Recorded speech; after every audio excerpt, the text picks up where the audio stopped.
Connecticut's a weird place. Everyone has a lot of money. They're pretentious. They're judgy. Like, everybody in Connecticut thinks they're better than everybody else except me. Okay? I got out of there. Because I'm better than all of those losers. I'll tell you guys this fun story. Growing up, as a kid, I always thought my dad was really into recycling bottles. Like, that's a fun hobby, right? Yeah, turns out, just an alcoholic.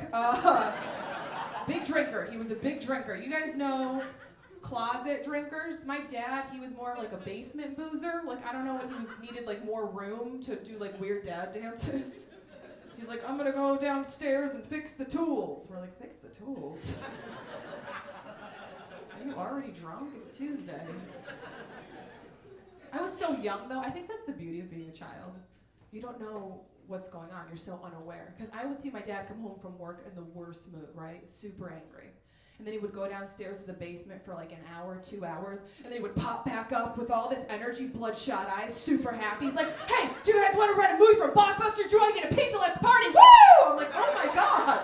I need to get a basement when I get older. This is where the magic's at. My parents got divorced. Hold your applause. My parents got divorced, and my mom blames my dad, you know. She's like, I had no idea he was an alcoholic. I had no idea. I go, Mom, you guys met in the hospital after he got a DUI. You were his nurse. Like, you had the charts, you know. She's like, oh, man who crashed his motorcycle into a creek drunk. I'm going to procreate with this guy. We'll have 2 children that we planned for. A third we didn't. She'll be a comedian. It'll be fine. Guess what, Mom? It's not fine. Is that too dark for you guys? We don't want to hear that dark material, okay? My mom's so weird. My mom loves telling my birth story. It's like her favorite story to tell. She's like, you just shot right out. You caught air. The doctor had to turn around and catch you like a football. I'm like, ew, Mom, gross. Stop telling that story. You're just telling everyone you had a loose vagina. Also, it's Thanksgiving dinner, you know? I have cranberries in my hand. Trying to watch football, you know? My grandma's like, Ellen, tell that story one more time. She's like, get out of here, Nana, you pervert. Perverted grandma. My mom and I have such a passive-aggressive relationship. Like, she sends me workout clothes in the mail, and I send her self-help books, and nothing gets solved. It's just this rotating Amazon Prime, like coast to coast.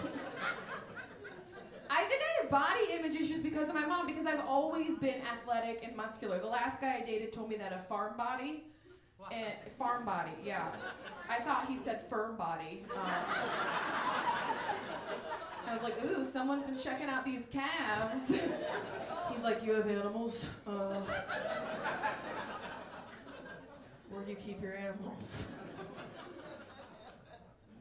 I do. I like, you know, I guess I just want to get to a point, because I'm happy with my body. Like, I just want to get to a point where my mom stops referring to my body as solid. That's my goal. She's like, that's my sturdy girl.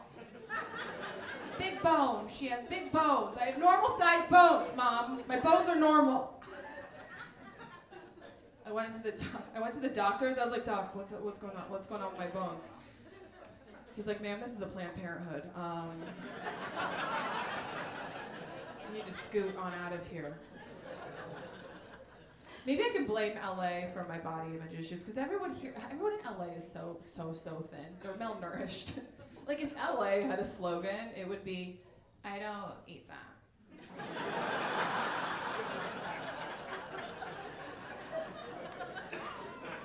Oh, that has food in it? No. I just inhaled a lot of air. The smog filled me up. Smog will do it.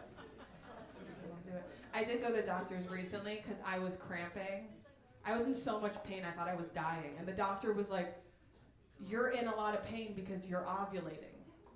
You're not dying. Your body just really wants to get pregnant. I was like, so I'm dying. This is the end of my life.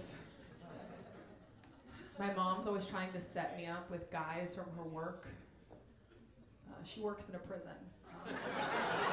Real talk. No, she does. She works in a prison. I get so mad. I'm like, how dare you try to set me up with men from Connecticut? I'm not doing long distance, okay? Get me incarcerated man in LA. Use those jail connects. I know you network. I feel like dating a guy in jail would be so hot. There's so many perks. Like, you always know where he's at all times. You get handwritten letters. You get a handwritten letter. Get one in the mail, it's just all of his pubic hair, like they took my pens away. I'm like, he's so creative! Look at this little art project!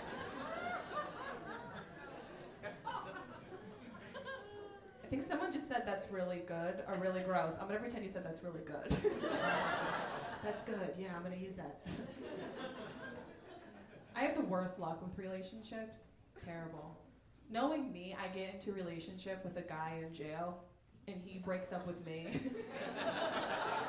He's like, I don't know, I just feel trapped by you. Are you sure it's not your situation? No, I have no freedom, and it is because of you. You're crazy. I'm gonna go over here with Big Daddy Earl Dad. It sounds like it's just your dad. I do like being single. I like the freedom. I like the freedom of it. One thing I don't like is I don't like the casual sex. Because you put in so much time and effort and energy for no money, love. For no love. I'm so broke, I need love right now. I was doing the whole casual sex with this one guy who was gorgeous. He looks like Rob Lowe meets John Stamos, had sex with another John Stamos and 2 other Rob Lowe's. You guys get it, he was a beautiful, great god.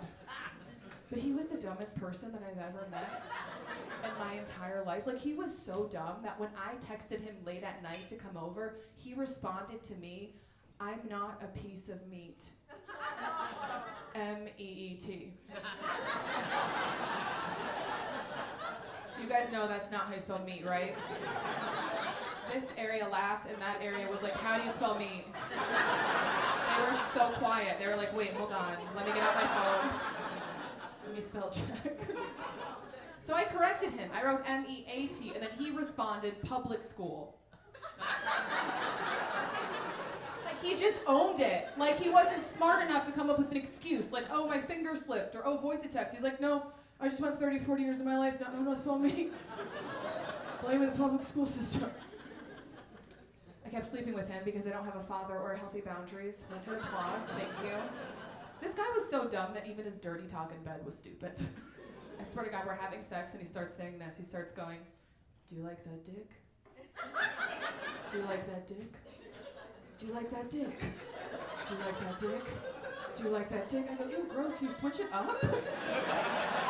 Like, not even missing a beat. He's like, do you like that cock? Do you like that cock? You guys ready for a fun show or what? Come on, let me hear it.